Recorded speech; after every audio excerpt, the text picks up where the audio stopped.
വരും തലമുറ പ്രകൃതി സംരക്ഷകരായിരിക്കുമെന്ന് ഇ.ടി. Tyson MLA. പ്രകൃതിയെ ചൂഷണം ചെയ്യുന്നവരെക്കാൾ കൂടുതൽ പ്രകൃതിയെ സംരക്ഷിക്കുന്നവരുടെ എണ്ണം കൂടി വരുന്നുണ്ടെന്നും അതുകൊണ്ട് തന്നെ വരും തലമുറ പ്രകൃതിയെ സംരക്ഷിക്കുന്നവരായിരിക്കുമെന്നും ഇ.ടി. Tyson master MLA. പറഞ്ഞു. തൃശൂർ സോഷ്യൽ ഫോറസ്ട്രി ഡിവിഷന്റെ കീഴിൽ ചാലക്കുടി റേഞ്ച് തലത്തിൽ നടത്തിവരുന്ന വിവിധ പരിപാടികളുടെ ഭാഗമായി എറിയാട് ഗവൺമെന്റ് ITAയിൽ വിദ്യാർത്ഥികൾക്കായി വിദ്യാവനം പദ്ധതി ഉദ്ഘാടനം ചെയ്ത് സംസാരിക്കുകയായിരുന്നു എം.എൽ.എ. അഴീക്കോട് മുനക്കൽ മുസിരീസ് ഡോൾഫിൻ ബീച്ചിൽ നിർമ്മിച്ചിട്ടുള്ള മിയാവാക്കി കാട് മാതൃകയിൽ 5 സെന്റ് സ്ഥലത്ത് വിവിധ ഇനങ്ങളിൽപ്പെട്ട 300-ൽ പരം ഫലവൃക്ഷ തൈകളാണ് വിദ്യാവനത്തിൽ നട്ട് പിടിപ്പിക്കുന്നത്. ചടങ്ങിൽ range forest officer SL Sunilal സ്വാഗതം ആശംസിച്ചു. Government ITA principal KK Saraswathi അധ്യക്ഷത വഹിച്ചു.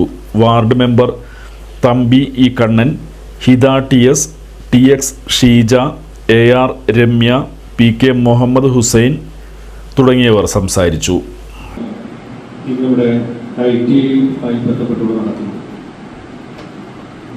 നമ്മളെപ്പോഴും എല്ലാ സ്ഥലത്തും പറയുന്ന ഒരു കാര്യമുണ്ട്, വികസനത്തിലൊരു സസ്റ്റൈനബിൾ ആയിട്ടുള്ള, സ്ഥായിയായിട്ടുള്ള, സ്ഥിരമായിട്ടുള്ള വികസനം ഉണ്ടാക്കണം എന്നതിനെ സംബന്ധിച്ച്